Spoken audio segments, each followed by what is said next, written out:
12% rise है budget में in health. They're increasing the technology, increase the AI, increasing the education. सबसे ज़्यादा फायदा मिडिल क्लास और लोअर मिडिल क्लास को ही होगा इस स्कीम से.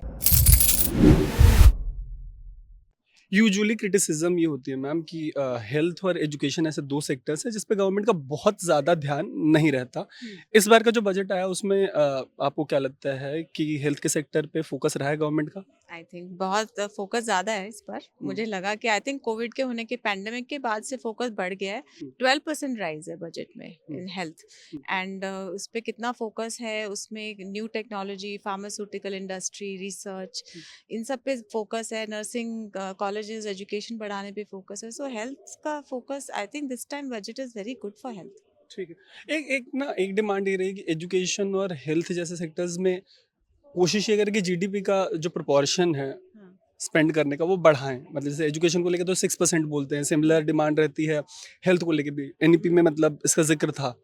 हम उस डायरेक्शन में जा रहे हैं. I think we are going in that direction. अच्छा. हाँ, we are going in that direction for sure because होता क्या है कि जितने ज़्यादा पैंडेमिक्स और ऐसी चीज़ें आएंगी, हमारा सरकार का एक्सपेंडिचर ज़्यादा बढ़ता है ना. सो आई थिंक व्हाट गवर्नमेंट की क्या कोशिश है इस बारी कि किसी तरह से हम उसको पहले ही रोक लें. जो मैं प्रिवेंशन की बात कर रही थी पहले भी, before the budget was announcer. So I was talking on prevention. I think government is, the health budget is focusing on that, you On know. prevention. On prevention, because they're increasing the technology, increase the AI, increasing the education. तो जब तक awareness education नहीं बढ़ाएंगे, digital platform नहीं बढ़ाएंगे, तो फिर how will we get into that direction? So I think we are going in the right. Health के मामले में जो कॉमन मैन है, middle class, lower middle class, जो सबसे ज्यादा अफेक्टेड होते हैं, यूजुअली बात भी उनकी होती है. हमारा ऑडियंस भी वही है. उनके लिए है इस बजट में स्पेस, स्कोप उनके लिए कोई चीज की गई है? अगर सरकार खर्चा ज़्यादा करे तो स्पेस तो बेसिकली इफेक्ट तो वहीं पर होता है ना. हमने मिडिल क्लास और लोअर मिडिल क्लास, हम जैसे लोग ही तो फंसते हैं इसमें, इस एक्सपेंडिचर में, बीमारियों में, इंश्योरेंस कवरेज. तो अब अगर इस पे हमारे को इनकम टैक्स रिबेट मिल रहा है, इंश्योरेंस पे रिबेट मिल रहा है, और हमारी हेल्थ स्कीम, आपको पता ही है हेल्थ स्कीम पहले भी गवर्नमेंट ने लॉन्च करी है, आयुष्मान भारत के.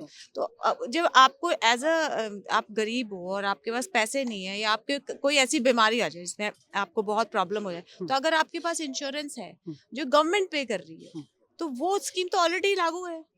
तो उसका बेटरमेंट ही हुआ है, मतलब इससे अच्छा बेटर ही हो रहा है, क्योंकि वो तो स्कीम पहले भी थी ना, अब इसमें और एडिशन हो गई है. तो फिर जितना आप अवेयरनेस बढ़ा, जितना खर्चा आप जैसे हमारी दवाइयों की इंडस्ट्री में खर्चा कर रहे हैं, सरकार कह रही है कि हम दवाइयों पे खर्चा करेंगे. इंडिया में सबसे सस्ती दवाइयाँ मिलती हैं, राइट. सबसे जेनेरिक, सबसे सस्ता है. तो अगर वो 10 रुपए की गोली मैं अफोर्ड कर सकती हूँ अपने पेशेंट को देने के लिए एज अ डॉक्टर, तो पेशेंट भी 10 रुपए की अफोर्ड कर सकता है. तो 10 रुपए की गोली खर्चना उसके लिए ज़्यादा आसान है कि वो लाखों रुपए सर्जरी पे खर्चे, या किसी और खर्चे तो आते ही हैं. सो आई थिंक सबसे ज़्यादा फायदा मिडिल क्लास और लोअर मिडिल क्लास को ही होगा इस स्कीम से. ठीक है. तो बजट के इन एंड अराउंड जो कॉन्वर्सेशन चल रही है, इसमें हमने हेल्थ के एस्पेक्ट्स पे अभी बात की. अगर कोई बात रह जाती होगी तो आप कमेंट बॉक्स में ज़रूर बताइएगा, ताकि फॉलो अप कॉन्वर्सेशंस में हम उस पर भी सवाल लें और आपके पास जवाब लेकर आए. मीनवाइल देखते रहिएगा अनकट. मेरा नाम है तरुण.